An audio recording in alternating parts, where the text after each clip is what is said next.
గుడివాడలో ఎమ్మెల్యే కొడాలి నాని ఎన్నికల ప్రచారాన్ని ప్రారంభించారు. ప్రస్తుతం మనతో పాటు ఉన్నారు. ఆయన ప్రతి గడపకు వెళ్లి ఎన్నికల సంబంధించిన ఏదైతే ఓటర్లను అభ్యర్థిస్తున్న పరిస్థితి కనబడుతుంది. సార్ చెప్పండి, ఇది 5వ సారి మీరు ఎన్నికల బరిలో దిగుతున్నారు. ఈసారి ఎలాంటి ఏదైతే ప్లాన్ తో ముందుకెళ్తున్న పరిస్థితి? ఎన్నికల్లో జగన్మోహన్ రెడ్డి గారు చేసినటువంటి సంక్షేమ కార్యక్రమాలు, అభివృద్ధి కార్యక్రమాలు గుడివాడ నియోజకవర్గానికి, పట్టణానికి మేము 9,000 టిట్కో ఇళ్లు కానివ్వండి, 7,000 మందికి నిరుపేదలకు ఇళ్ల పట్టాలు ఇచ్చి ఇళ్లు కట్టించేటువంటి కార్యక్రమం, అదేవిధంగా ఫ్లైఓవరు, బస్టాండ్, హాస్పిటల్, అనేక అభివృద్ధి కార్యక్రమాలకు తీసుకొచ్చినటువంటి నిధులు ఇవన్నీ కూడా చెప్తున్నాం.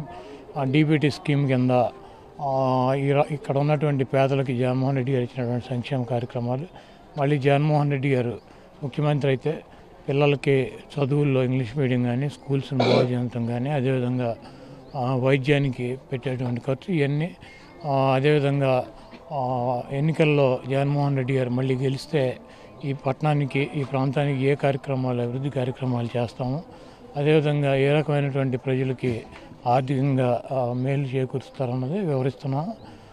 డెఫినెట్గా ఈ రాష్ట్రంలో జగన్మోహన్ రెడ్డి గారికి 151 సీట్లు గతంలో వచ్చినాయి. ఆ సీట్లకి ఏమైనా తక్కువకుండా వచ్చేటువంటి పరిస్థితులు చాలా స్పష్టంగా కనపడుతున్నాయి. జగన్మోహన్ రెడ్డి గారు రాష్ట్ర వ్యాప్తంగా కూడా ఈ రోజు నుంచి ఆయన పర్యటన మొదలుపెట్టారు. ఈ గుడివాడ నియోజకవర్గంలో ఎన్నికల నోటిఫికేషన్ వచ్చిన తర్వాత ఈరోజు మేము కూడా మొదలుపెట్టి 45 రోజులు ప్రజల మధ్యలో ఉండి ప్రజలకి అందాల్సినటువంటి కార్యక్రమాలు, వాళ్ళకి ఇంకేమైనా ప్రభుత్వం తరపు నుంచి రావాల్సినటువంటి సంక్షేమ కార్యక్రమాలు లేదా అభివృద్ధి కార్యక్రమాలని పరిగణలోకి తీసుకుని ప్రజల ముందుకు వెళ్తున్నాం. చాలా మంచి రెస్పాన్స్ ఉంది. డెఫినెట్గా జగన్మోహన్ రెడ్డి గారు ఒకటే చెబుతున్నాడు, మేము మంచి చేసామని చెప్పి భావిస్తే మాకు ఓటేమని చెబుతున్నారు.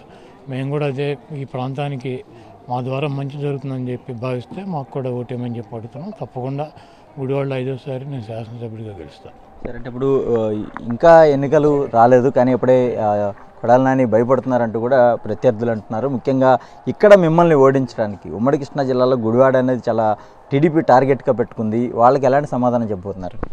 జనరల్గా ఏంటంటే గుడివాడ అంటే తెలుగుదేశం గడ్డ గది గుడ్డు అని చెప్పి సొల్లు కబుర్లు చెబుతూ ఉంటారు. నేను గతంలో కూడా చెప్పా, చంద్రబాబుని లోకేష్ని వచ్చి గుడివాడలో పోటీ చేయమని. ఇప్పుడు కూడా నేను అదే మాట కట్టుబడి ఉన్నా. ఇక్కడ 1983లో ఎన్టీ రామారావు పోటీ చేసినప్పుడు 50% ఓటింగ్ ఫస్ట్ టైం దాటింది తెలుగుదేశానికి. 2వసారి ఎన్టీ రామారావు పోటీ చేసినప్పుడు గుడివాడలో 6,000 మెజార్టీ వచ్చింది. ఆయనకి 49% ఓటింగ్ వచ్చింది.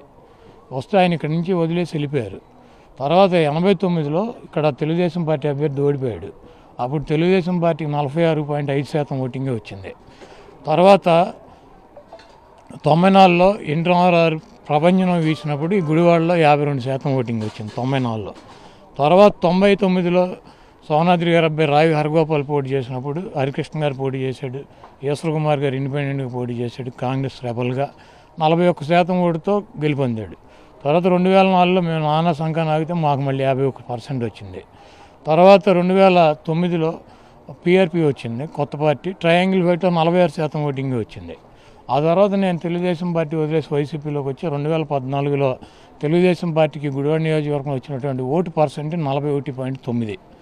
ఆ తర్వాత రావి హరగోపాల్, అది రావి వెంకటేశ్వరరావు కాదని దేవినేని అవినేష్ని తెచ్చిపెట్టాడు మొన్న ఎలక్షన్లో వచ్చినటువంటి పర్సంటేజ్ 43%. ఈ గుడివాడ కాన్స్టిట్యున్సీలో తెలుగుదేశం పార్టీ పుట్టినాక 50% దాటింది ఒక ఎన్టీ రామారావుకి ఒకసారి. ఆయన 2 సార్లు పోటీ చేస్తే, రావి కుటుంబం 5 సార్లు పోటీ చేస్తే వాళ్ళకి ఒకసారి దాటింది 94లో. అదేవిధంగా నాకు 2 సార్లు నేను పోటీ చేస్తే ఒకసారి దాటింది. అంటే తెలుగుదేశం పార్టీకి 50% ఓటింగు ఎప్పుడు కూడా మూడు ఎన్నికల్లోనే వచ్చినాయి. ఈ గుడివాడ నియోజకవర్గంలో తెలుగుదేశం పార్టీకి ఉన్నటువంటి ఓట్ బ్యాంకు 40%. జనసేన కలుపుకున్నారు కాబట్టి ఇంకో 2-3% పెరుగుతుంది. 43% వాళ్ళకి వస్తే మాకు 53-54% వైసీపీ ఓట్ బ్యాంక్ ఉంటుంది. ఈ గుడివాడలో తెలుగుదేశం పార్టీ వాళ్ళు భయపడి గంటకు ఒక క్యాండిడేట్ని, పూటకు ఒక క్యాండిడేట్ని, రోజుకు ఒక క్యాండిడేట్ని, ఎలక్షన్కి ఒక క్యాండిడేట్ని తెచ్చుకునేటువంటి బతుకులు వాళ్ళే. ఇక్కడ వైఎస్ఆర్ కాంగ్రెస్ పార్టీ నేను 3వసారి పోటీ చేస్తున్నా, 3వసారి గెలుస్తా. వాళ్ళు ఇంకో 3 సార్లు పోటీ చేసినారు, ఇంకో 3 అభ్యర్థులని ఈసారి అంతరిక్షంలో తెచ్చుకుంటారు. పోయినసారి బెవాడ నుంచి తెచ్చారు, ఈసారి అమెరికా నుంచి తెచ్చారు. నెక్స్ట్ ఎలక్షన్కి వచ్చేటప్పటికి అంతరిక్షం నుంచి తెచ్చుకుంటారు. చంద్రబాబు నాయుడు సొంత నియోజకవర్గం చంద్రగిరిలో కానీ, ఎన్టీ రామారావు ప్రాతినిధ్యం వహించినటువంటి గుడివాడలో కానీ, నిమ్మకూరు ఉన్నటువంటి ఎన్టీఆర్ సొంతూరు నిమ్మకూరు ఉన్నటువంటి పామర్ కాన్స్టిట్యున్సీలో కానీ చంద్రబాబు ఎంత 420నో ఆడు ఎంత దొంగో ఈ ప్రాంతంలో వాళ్ళకి తెలుసు. చంద్రగిరి, పామరు, గుడివాడ చంద్రబాబు తల్లకిందులుగా తపస్సు చేసినా కూడా ఆడు చంద్రబాబు, లోకేష్ ఇంకెవడన్నా వాళ్ళ కుటుంబ సభ్యులు వచ్చి 3 కాన్స్టిట్యున్సీలో పోటీ చేసినా కూడా గెలిచే ప్రసక్తి ఉండదు. 5 ఏళ్లుగా ప్రజలకు అనేక సంక్షేమ కార్యక్రమాలు చేశాం. ఖచ్చితంగా ప్రజలు తమను ఆదరిస్తున్నారు. వైసీపీకి గతంలో కంటే వచ్చిన ఎక్కువ సీట్లే వస్తాయి. ఖచ్చితంగా గుడివాడ గడ్డపై మరొక మారు వైసీపీ జెండా ఎగరవేస్తామని కొడాలని ధీమా వ్యక్తం చేస్తున్న పరిస్థితి కనపడుతుంది. కెమెరా పర్సన్ వెంకటతో అశోక్, సాక్షి టీవీ, గుడివాడ నుంచి.